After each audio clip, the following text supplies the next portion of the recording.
बुरा नहीं हूँ मैं, अपनी भी कुछ कहानी है। बुरा नहीं हूँ मैं, अपनी भी कुछ कहानी है। ये जो मैं बदला बदला सा लगता हूँ ना, अपनों की ही मेहरबानी है। जी हाँ दोस्तों, इस शायरी के साथ मैं आपका स्वागत करता हूँ मेरे ट्रिकी यान जीके पे। हम देख रहे थे भारत का भूगोल। ठीक है, भारत का भूगोल में मैंने कल प्राकृतिक संसाधन बताया हुआ था। ठीक है, आज हम उसके आगे पार्ट 2 लेके आए हैं, जिसमें मैं आपको बोला हुआ था कि अभ्रक है ना, मैं आपको बताऊंगा। ठीक है, तो आज ज़्यादा देरी ना करते हुए दोस्तों यहाँ चलते हैं भारत का भूगोल में। प्राकृतिक संसाधन, जिसमें खनिज संसाधन हम देख रहे थे, है ना। पिछले वीडियो में लौह अयस्क के बारे में, लोहा के बारे में मैंने क्षेत्र और उसके जो प्रमुख जो उपयोग हैं, है ना, वो सब के बारे में मैंने बताया हुआ है। आप अगर उस वीडियो को नहीं देखे होंगे तो जाके देख सकते हैं। और जो मेरे वीडियो में नए हैं वो चैनल को सब्सक्राइब कर दें, बेल का आइकॉन दबा दें दोस्तों। और अगर वीडियो पसंद आ रहा है तो लाइक और शेयर जरूर करें।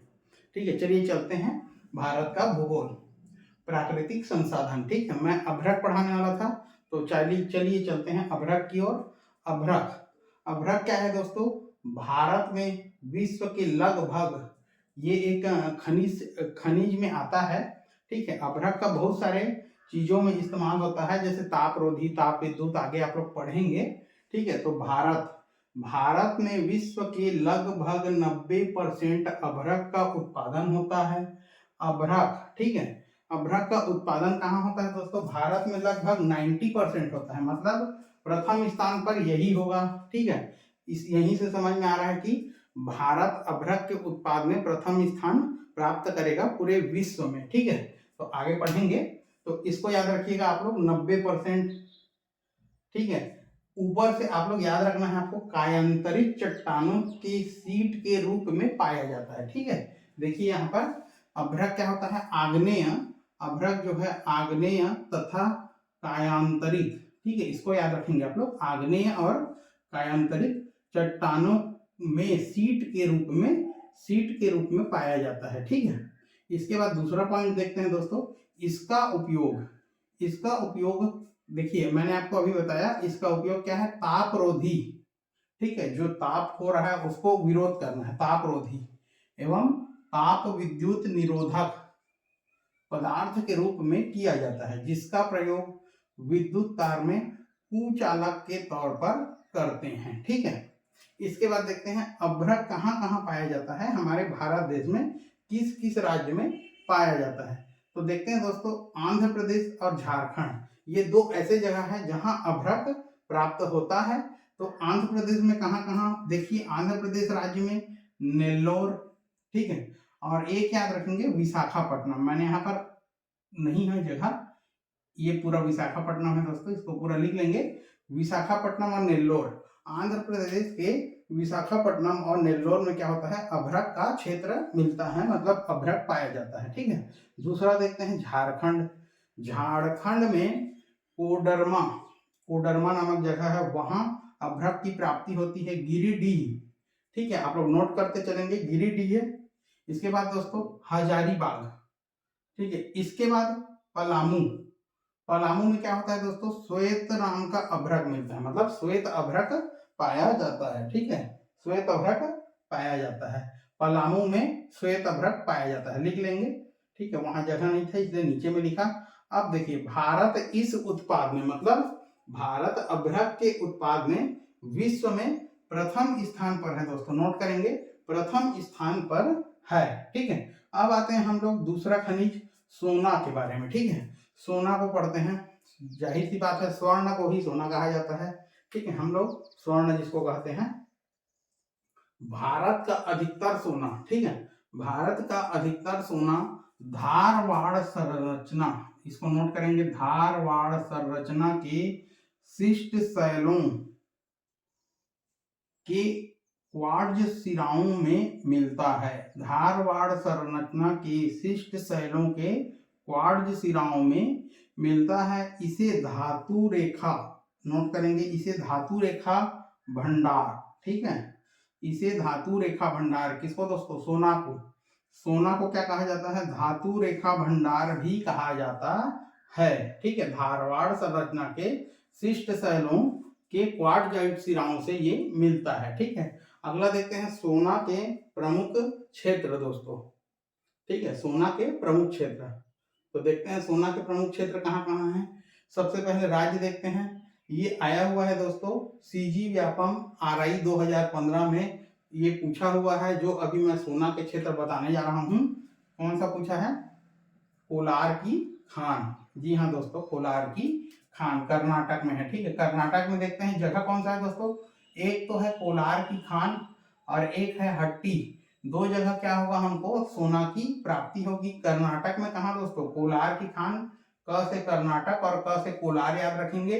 ये सीजी व्यापम के RI 2015 में पूछा हुआ था सबसे बड़ा भूमिगत खान कौन सा है, तो कोलार खान ही सबसे बड़ा भारत का भूमिगत खान है। ठीक है, भारत का सबसे बड़ा भूमिगत खान पूछेगा कोलार खान, जो कि कर्नाटक में है दोस्तों, याद रखेंगे। सेकंड आते हैं आंध्र प्रदेश। आंध्र प्रदेश में देखिए दोस्तों रामगिरी स्वर्ण क्षेत्र। ठीक है, रामगिरी स्वर्ण क्षेत्र अनंतपुर जिला में है। ठीक है, इसको नोट करेंगे, रामगिरी स्वर्ण क्षेत्र अनंतपुर जिला में है।